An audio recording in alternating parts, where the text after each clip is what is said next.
And so we sent Carly Cassidy out to a circus that's happening in town. Hi, Carly.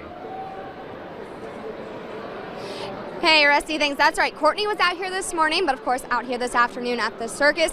This is Vicky, and she's part of the Cardin International Circus. You can see lots of kids already out here getting the elephant rides and tons of other things to do as well. So great afternoon to come out to the circus. We have a show at 4:30, so starts here in just a little bit, and then another one at 7:30, and there is something for everyone of all ages. Lots of fun stuff going on. So of course it's a beautiful day outside, so let's take a look at those conditions as well. Now we are out here in the Brazos County Expo, but if you have any other evening plans, may just want to take that jacket with you. It's been a bit of a cool evening and really a cool afternoon as well. So we have plenty of blue skies out there, the sunshine. Temperature is about 68 degrees outside right now for Bryan College Station.